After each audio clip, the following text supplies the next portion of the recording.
Hi everyone, good morning. Out for the morning stroll again. Yes, and today I am going to continue the Murdaugh family murder saga, part 3. Stay tuned.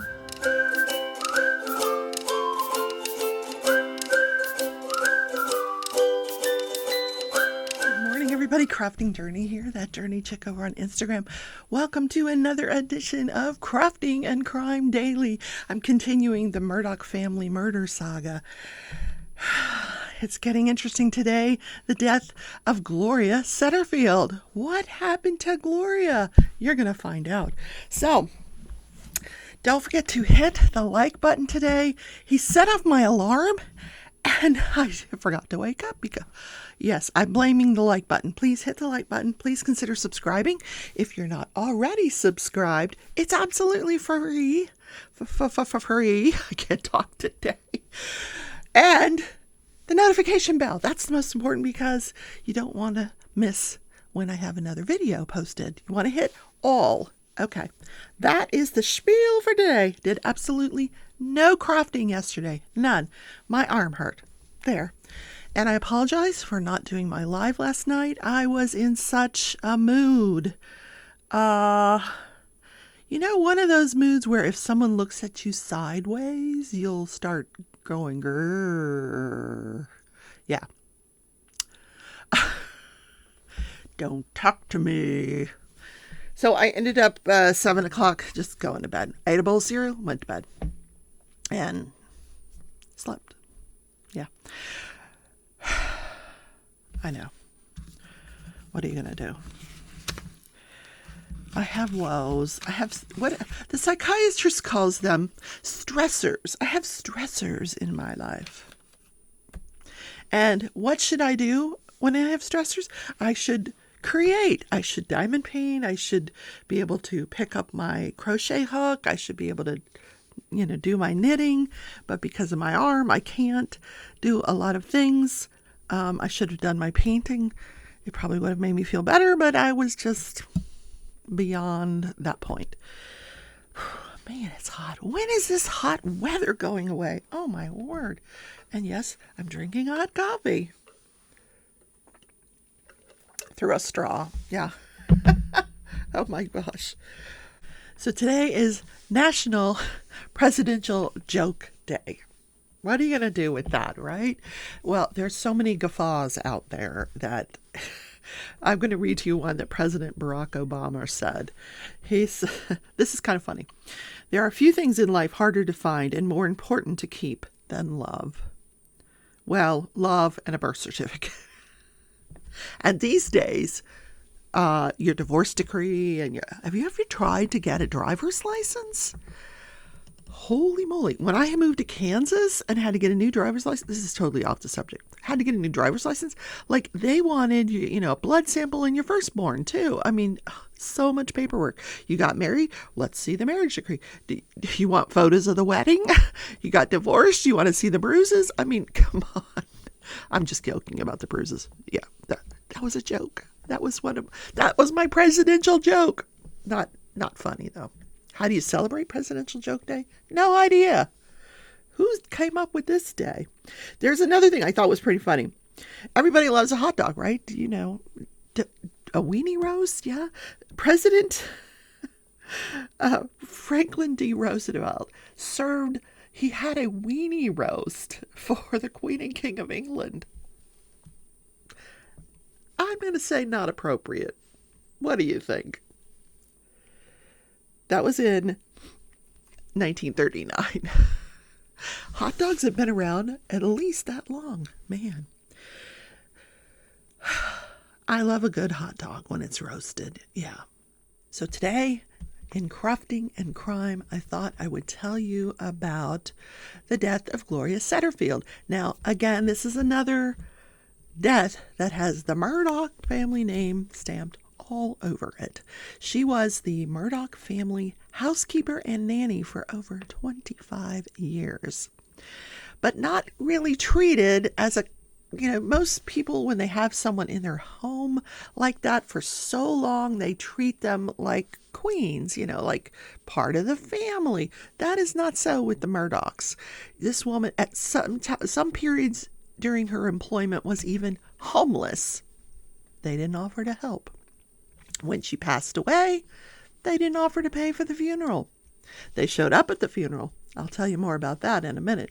So she worked for them for 25 years. So she was out on the front steps one day, and the Murdaugh family dogs, and I think they were Rottweilers. I might be mistaken about the breed, but the dogs tripped her, and she falls down the stairs, hits her head.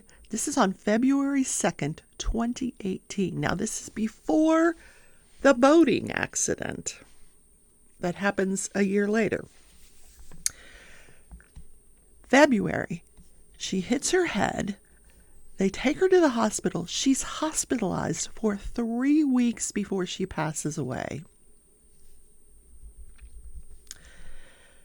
with a traumatic brain injury. At the funeral, Alex Murdaugh comes up to the sons. She had 2 sons, Brian and Tony. She comes up to the sons and the aunts and the uncles, and he announces, listen, here's what I want you to do. I want you to sue me for negligence. I will admit that my dogs caused her accident. And then you guys can get a lot of money. So they hire a lawyer, Corey Fleming. Now, and he tells them, I'm going to fix you up with a lawyer, Corey Fleming. I'm going to get you a lawyer. He's going to file the suit on your behalf. I will admit that I'm wrong, and then they'll have to pay you. The insurance company will have to pay you money. But don't say anything about this suggestion that I've made to you. Let's keep this part secret. So Corey Fleming sets up the lawsuit. He sets up Tony, the son, as the personal representative of the estate. So what that means is whatever money comes in as a result of this lawsuit will go to the personal representative of the estate, and it's their job to distribute the money however they see fit.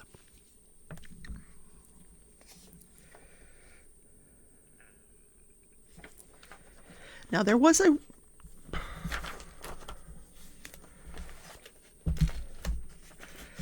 So I bet you, so at this point, I'm sure you're thinking, what does this have to, he didn't know, but nobody murdered this woman. No, they didn't. But what they did was much more sinister.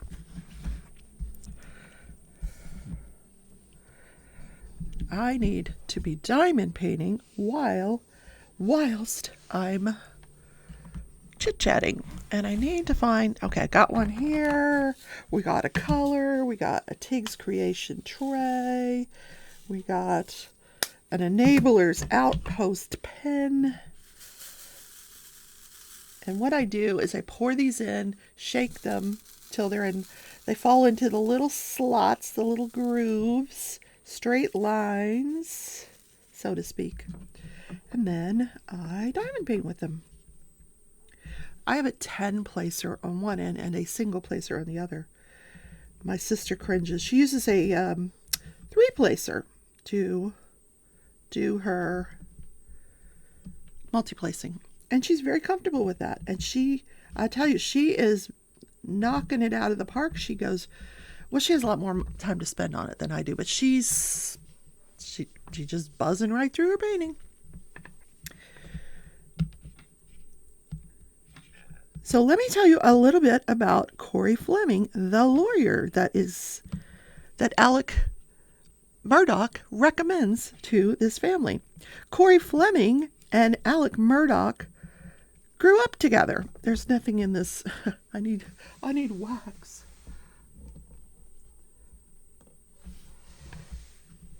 They were college roommates. They worked together for a while. Now, at this point, they were not working together, but best friends. So Corey Fleming, he signs up Tony as the personal representative of the estate. and the lawsuit commences. Now, there was a rumor that this lawsuit was settled for $500,000. Not true. Corey Fleming, in December of that year, now she died in February, in December of that year, Corey goes to Tony and he says, listen, this is going to get really complicated. There's going to be a lot of business that needs to happen around this lawsuit settlement, and I'm not sure you're going to understand it all, or that I'm going to be able to explain it to you. So I'm going to replace, I think the best thing for us to do is replace you as personal representative with a banker. Now, this made sense to Tony, so he's like, no, I'm not a banker. The banker's probably much smarter than I am and would know what to do with the money and how to distribute it. So takes Tony off the lawsuit, puts this banker on named Chad Westendorf. Now, at this point, because Chad Westendorf from the bank is the personal representative, Corey Fleming no longer has any legal obligation to communicate anything that's happening with this lawsuit to Tony or his brother Brian or any of the family. The only obligation he has now is to the personal representative of the estate, Chad, the banker. The following day, after he's appointed, and this is approved by a judge, there's a $505,000 settlement that's also approved. But this was only a portion of a total structured settlement. The judge that approved this settlement is the same judge that several months later, this is in December of 2018, the boating accident happens in February of 2019. After the boating accident, this judge recuses himself from Paul Murdaugh's boating accident case because of his close ties to the Murdaugh family. So that settlement gets approved, but they go on and they have a mediation. Now, I don't understand how the logistics of all this. I don't understand how you settle a case for $500,000 and then I don't know if there were different claims that they were settling within the case, and this was just one of the claims. But in any case, they go on to have a mediation. And during this mediation, the case actually settles in totality for $4,300,000. Now, this check should be made payable to the personal representative of the estate, the banker. It is not. Now, there's this company that does annuities called Forge. Now, what an annuity is, and this happens a lot in lawsuits where there's younger family members, they will set up an annuity, which means you don't get the whole $4 million at once. You get, it's put into, a portion of it is put into an annuity. They buy the annuity and then it pays money over the life of these beneficiaries, Tony and Brian. And over their lifetime, it could amount to way more than $4 million. In totality, maybe $6 million. It's because it's paying them in smaller amounts. So, but Tony and Brian know nothing about this. They're clueless. Alex convinces the court. There's a motion in front of the court now to take his name off the settlement. I don't know how this happens. All of a sudden, this court case drops off the face of the earth. The caption of the court is taken completely off. Every court case has a caption. It's a number that you can identify with that case.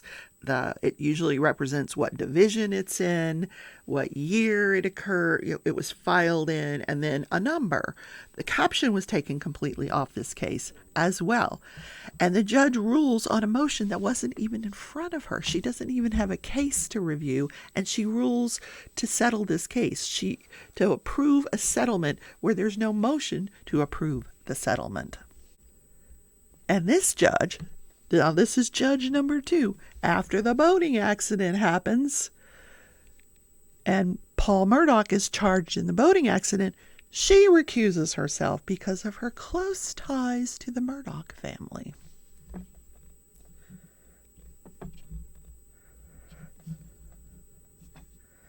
Now, I'm going to talk a little bit about this settlement. $105,000 of this settlement, $105,000 for just a few months' work. He got this just a few months. Is on a case that didn't even go to trial is ridiculous. $105,000? What? That's just crazy. That's a crazy large amount for a case that didn't even go to trial. So $105,000, that goes to Corey Fleming. Or it's supposed to, for prosecution expenses. $2.7 million is supposed to go to the beneficiaries. Then there's $675,000 in medical bills that Gloria Satterfield incurred while she was hospitalized, because part of the lawsuit was on as a survivor benefit, because she survived this event, falling down the stairs, for 3 weeks, which would include that $675,000 Medicare lien or Medicaid lien that was settled for $50,000. Now, you don't generally settle a Medicare lien for pennies on the dollar if you've got an award that would pay for the whole thing. But this is what happens. There's also a $50,000 survival claim award that nobody knows what happened to that. Clueless. So once everything is signed and sealed, the insurance company sends the check to Corey Fleming. Alex tells Corey, I'm going to give you a P.O. box. I want you to send this check to the P.O. box. Alex has said, the defendant, he says, I'm going to purchase the annuity and I will turn the check over to the company that's setting up the annuity. Forge. So Alex goes over to a bank, opens up an account, and puts the name of Forge on the account. Now, there is a company named Forge who said that had they actually been involved, there would have been a lot of paperwork as well, which there wasn't, describing the annuity, how it would be apportioned, how much they would get. I mean, there's a lot to an annuity. That never happened. Alex opens a bank account at this bank and puts the name Forge on it, deposits the check, because the check is made out to Forge, the annuity company, deposits the check, and then later on withdraws all the money, and it's never seen again. So Tony and Brian are like, what is going on? So they hire a lawyer.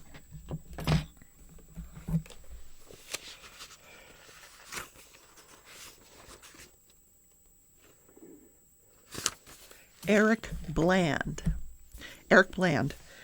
Eric starts digging in. And he is the one that found out all this information that I just conveyed to you. So law enforcement is now well aware of all of this goings on. The law firm that Alec Murdaugh worked for at the time is accused of having knowledge of this. And there seems to be some evidence that they knew about this ahead of time. So when it goes public that they actually did know about all of this going on, they quickly file a lawsuit against Alec Murdaugh. Now, at this point, there is an investigation for conspiracy to steal this money from Tony and Bryan.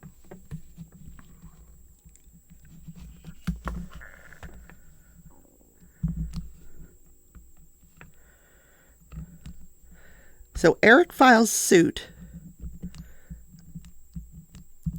with all the information that he's got. So that what does the insurance company, they're the ones that sent the check to Forge based on what Alex and Corey Fleming told them that there was going to be set up as an annuity. So the insurance company goes ahead and they write another check for the full amount to Tony and Bryan.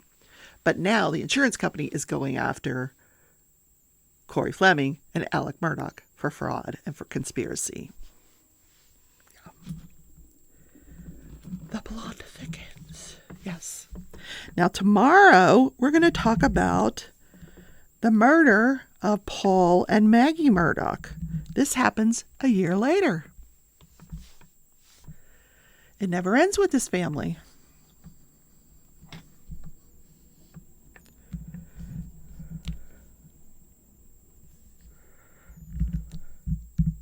Now, since it is National Presidential Joke Day, we're going to talk about an off-color joke that President Ronald Reagan made while he was testing a microphone. He makes this off-the-cuff remark about bombing Russia while he's testing the microphone. Here's what he actually said, and I'm going to read it to you. My fellow Americans, I'm pleased to tell you that today I've signed legislation that will outlaw Russia forever. The bombing will begin in 5 minutes. So, really poor taste. Poor taste. I mean, he was just testing the microphone. But apparently the microphone was working very well and everyone heard it. And all the reporters and the presidential aides that were present, they were all laughing about this, but I don't think Russia was laughing. The comment, of course, Reagan was a Republican, so now the Democrats are going, whoa, how could he say such a thing? It unnerved them. And up to this point, Reagan had taken this really hard line against Russia. And for him to say that was like, a little bit on the insensitive side. This would not be the first off-color remark that Ronald Reagan made during his political career. When he was governor in 1969, he told some protesters at Berkeley, hey, if you're going to have a bloodbath, just get it over with. Wow. During his 1980 presidential campaign, he said, now, a recession is when your neighbor loses his job. Depression is when you lose your job. And recovery is when Jimmy Carter loses his. Okay. He must have wrote his own shtick, right? So, that is this day in history, also Presidential Joke Day. I hope you guys enjoyed the content of the show today. If so, don't forget to hit that like button. Remember, he's part of the show. Yes.